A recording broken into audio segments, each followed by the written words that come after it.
മമ്മൂട്ടി എന്ന നടനെപ്പറ്റി അദ്ദേഹം ഒരു വലിയ നടനാണ് എന്ന് ഞാൻ പറയുന്നതിൽ ഒരു അതിശയോക്തിയുമില്ല.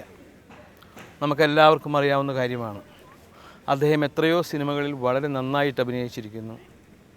ഉദാഹരണത്തിന് വടക്കൻ വീരഗാഥ, ന്യൂഡൽഹി, അദ്ദേഹത്തിൻ്റെ കൂടെ ഞാൻ അഭിനയിച്ച കാതോട് കാതോരം, അതുപോലെ അടൂർ ഗോപാലകൃഷ്ണൻ്റെ സിനിമകൾ, അങ്ങനെ ഒരുപാട് സിനിമകളിൽ അദ്ദേഹം വളരെ നല്ല റോളുകൾ കൈകാര്യം ചെയ്തിട്ടുള്ള ഒരാളാണ്.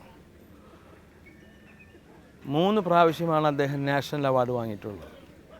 3 പ്രാവശ്യം നാഷണൽ അവാർഡ് വാങ്ങുക എന്ന് പറഞ്ഞാൽ ഇന്ത്യയിലെ ഏറ്റവും നല്ല നടൻ എന്ന ആ വലിയ ബഹുമതി അദ്ദേഹത്തിന് കിട്ടിയിട്ടുണ്ട്. നമുക്ക് നമ്മുടെ ഏറ്റവും ഇഷ്ടപ്പെട്ട കലാകാരന്മാർ, കഴിവുള്ളവർ മോശം സിനിമയിൽ അഭിനയിക്കുമ്പോഴാണ് നമുക്ക് വിഷമം തോന്നുന്നത്. മോശം സിനിമ എന്ന് പറഞ്ഞാൽ മമ്മൂട്ടിയെ സംബന്ധിച്ചിടത്തോളം ഞാൻ നേരത്തെ പറഞ്ഞ പോലെ ഒരു വലിയ നടനാണ്. അദ്ദേഹം പല കഥാപാത്രങ്ങളും നന്നായിട്ട് അവതരിപ്പിച്ചിട്ടുണ്ട്. ചില സിനിമകൾ കാണുമ്പോൾ നമുക്ക് വിഷമം തോന്നാറുണ്ട്. അതിൻ്റെ കാരണം നമുക്കതിനെ മമ്മൂട്ടി കുറ്റം പറയാൻ പറ്റില്ല. അതിൻ്റെ കാരണം അതിൻ്റെ സ്ക്രിപ്റ്റ്, അതിൻ്റെ സംവിധായകൻ. അപ്പോൾ ഞാൻ പറയുകയാണെങ്കിൽ മമ്മൂട്ടിയൊക്കെ ഇനി ചൂസ് ചെയ്ത് സിനിമയിൽ അഭിനയിക്കേണ്ട സമയമായി കഴിഞ്ഞു. ഒരു വർഷത്തിൽ ഒരു 2 സിനിമ 3 സിനിമയിൽ കൂടുതൽ അവരൊന്നും അഭിനയിക്കരുത്. കാരണം അത്രയെത്ര വേഷങ്ങൾ അവർ ചെയ്തു. ജനങ്ങൾക്കൊരിക്കലും ഒരു അതൃപ്തി ഉണ്ടാവരുത്, കണ്ടു മടുത്തു എന്ന് വരരുത്. എന്നും കൊതി തോന്നണം. നിങ്ങൾക്കറിയാം, ഞാൻ എൻ്റെ കൂടെ എൻ്റെ മകനായിട്ട് അദ്ദേഹം 2-3 സിനിമകളിൽ അഭിനയിച്ചിട്ടുണ്ട്. അതിലൊരു സിനിമയാണ് വേഷം എന്ന് പറയുന്ന സിനിമ. അതിൽ അപ്പു എന്ന് പറയുന്ന കഥാപാത്രം വളരെ ഗംഭീരമായിട്ട് അദ്ദേഹം ചെയ്തു എന്നതാണ്. പിന്നെ നമ്മളും അദ്ദേഹം കൂടി അഭിനയിക്കുമ്പോൾ അദ്ദേഹം മാത്രം നന്നായാൽ മതി എന്ന് അദ്ദേഹത്തിനില്ല.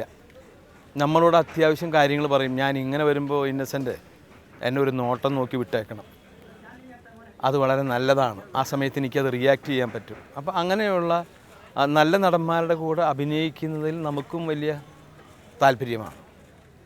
തീർച്ചയായിട്ടും ഇനിയും അദ്ദേഹത്തിൻ്റെ നല്ല വേഷങ്ങൾ വരാനിരിക്കുന്നതേ ഉള്ളൂ. അദ്ദേഹത്തിനെ കണ്ട് കഥാപാത്രങ്ങൾ ഇപ്പോൾ പഴശ്ശിരാജ എന്ന് പറയുന്ന സിനിമ വരുന്നുണ്ട്. പഴശ്ശിരാജ എന്ന സിനിമയുടെ ചില ക്ലിപ്പിങ്സേ ഞാൻ കണ്ടിട്ടുള്ളൂ. അത് കാണുമ്പോൾ തന്നെ നമുക്ക് വല്ലാത്തൊരു ഇതാണ്, ഇദ്ദേഹം തന്നെയാണ് അത് ചെയ്യേണ്ടത് എന്ന് നമുക്ക് തോന്നും. ഒരു സിനിമയിൽ ഒരു നടൻ അഭിനയിച്ച് കഴിയുമ്പോൾ നമുക്ക് തോന്നുകയാണ് ഇതിന് മമ്മൂട്ടിയല്ല നല്ലത്, മോഹൻലാലാണ്. അപ്പോൾ അങ്ങനെ നമുക്ക് തോന്നുമ്പോഴാണ് നമുക്ക് ആ നടൻ ചെയ്തത് ശരിയല്ല എന്ന് തോന്നുന്നത്. പക്ഷേ മമ്മൂട്ടി അഭിനയിച്ച ഒരുപാട് സിനിമകളിൽ ഈ കഥാപാത്രം ഇയാൾ തന്നെ ചെയ്താലേ നന്നാവൂ എന്ന് നമുക്ക് മനസ്സിലാക്കാൻ കഴിഞ്ഞിട്ടുണ്ട്. പിന്നെ മമ്മൂട്ടി എന്ന ഒരു വ്യക്തി, ഞാനിതുവരെ അദ്ദേഹത്തിൻ്റെ അഭിനയത്തെ പറ്റിയാണ് ഞാൻ പറഞ്ഞിട്ടുള്ളത്. മമ്മൂട്ടി എന്ന് പറയുന്ന ഒരു വ്യക്തി, അദ്ദേഹം ആരാണ്, അത് പലപ്പോഴും പലർക്കും പല സംശയങ്ങളും ഉണ്ടാക്കിയിട്ടുള്ള കാര്യമാണ്.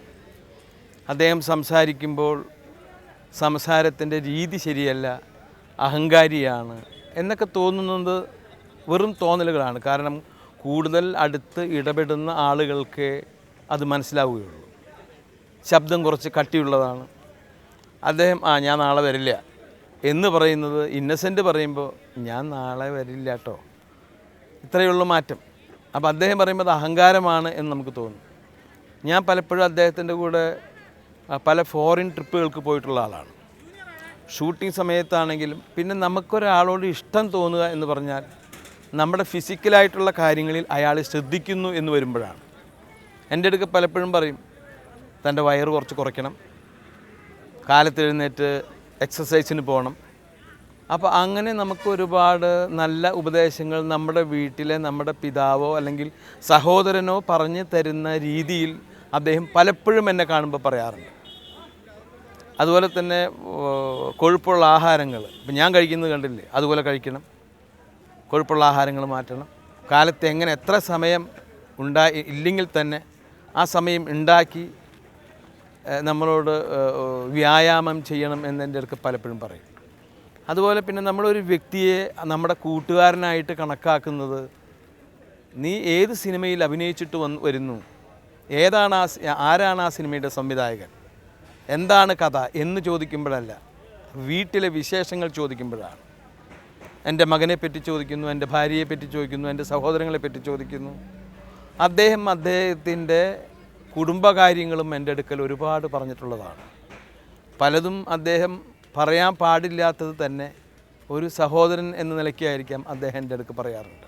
ഭാര്യയെക്കുറിച്ചും മകനെക്കുറിച്ചും മകളെക്കുറിച്ചും മകളുടെ കുട്ടിയെക്കുറിച്ചും ഒരു കാര്യവുമില്ലാതെ അദ്ദേഹം ടി വിയിൽ കമ്പ്യൂട്ടർ അതൊക്കെ ചെയ്ത് കഴിഞ്ഞ ശേഷം മകൻ്റെ കുട്ടിയെ എനിക്ക് കാണിച്ചു തരും. ദാ കുട്ടി അവിടെ മൂത്രമൊഴിച്ചു. പിന്നെ അപ്പോൾ അതൊക്കെ അയാളുടെ ഇഷ്ടമാണ്. ഒരു കുടുംബം ജീവിതം എന്ന് പറയുന്നതിൻ്റെ ഇഷ്ടം കൊണ്ടാണ് അതൊക്കെ നമ്മളെ കാണിക്കുന്നതും നമ്മളോട് പറയുന്നത്. ഇനി അമ്മ എന്ന് പറഞ്ഞ സംഘടനയ്ക്കകത്ത് അദ്ദേഹം എക്സിക്യൂട്ടീവ് അംഗമാണ്. ഞാൻ നിർബന്ധിച്ചിട്ടാണ് അദ്ദേഹം എക്സിക്യൂട്ടീവ് അംഗമായത്. ഞാനില്ല. കാരണം എൻ്റെ ശബ്ദം അല്ലെങ്കിൽ എൻ്റെ വിനയം അതിന് യോജിച്ചതല്ല. ഞാൻ അദ്ദേഹത്തിനോട് അമ്മയുടെ പ്രസിഡൻറ്റ് വരാൻ പറഞ്ഞതാണ്. അപ്പോൾ അദ്ദേഹം പറയുന്നത്, ഞാൻ എന്തെങ്കിലും പറഞ്ഞു കഴിഞ്ഞാൽ അത് പെട്ടെന്ന് ആർക്കെങ്കിലും എന്തെങ്കിലും വിഷമം തോന്നും. ഇന്നസെൻ്റ് ആണെങ്കിൽ അത് വളരെ ഭംഗിയായിട്ട് പറയും. അപ്പോൾ അതുകൊണ്ട് ഞാൻ വേണ്ട, ഞാൻ എന്തായാലും എക്സിക്യൂട്ടീവിൽ ഞാൻ ഇരിക്കാം. തീർച്ചയായിട്ടും എക്സിക്യൂട്ടീവിൽ ഇരിക്കാത്ത കാലത്തും അമ്മയിലെ ഓരോ സംഭവങ്ങൾ വരുമ്പോൾ ഞാൻ വിളിച്ചു ചോദിക്കും. മമ്മൂട്ടിയോട് മാത്രമല്ല പലരോടും ചോദിക്കാറുണ്ട്. എന്ന് പറഞ്ഞാൽ മമ്മൂട്ടിയുടെ അഭിപ്രായം ഞാൻ ആരായാറുണ്ട്. അപ്പോൾ അദ്ദേഹം പറയും, അത് നമുക്കങ്ങനെ വേണോ, അതിലിടപെടണോ, അതിലിടപെടേണ്ട. അപ്പോൾ അങ്ങനെയുള്ള അപ്പോൾ എൻ്റെ അടുക്ക് ഇത്തവണ ഞാൻ എക്സിക്യൂട്ടീവ് അംഗമാവാൻ പറഞ്ഞപ്പോൾ അദ്ദേഹം പറഞ്ഞത്, നമ്മൾ അല്ലാതെ തന്നെ സംസാരിക്കുന്നുണ്ടല്ലോ, ഇനി ഞാൻ ഇതിൻ്റെ അകത്ത് എക്സിക്യൂട്ടീവ് അംഗവും ആവണോ എന്ന് ചോദിച്ചപ്പോൾ ഞാൻ പറഞ്ഞു, അല്ല, നിങ്ങൾ എക്സിക്യൂട്ടീവ് അംഗമാവണം. അപ്പോൾ അദ്ദേഹം ഇന്ന് എക്സിക്യൂട്ടീവ് അംഗമാണ്. അമ്മയുടെ എല്ലാ പ്രവർത്തനത്തിലും അദ്ദേഹം വളരെ കാര്യക്ഷമതയോടുകൂടി പ്രവർത്തിക്കുന്ന ഒരാളും കൂടിയാണ്.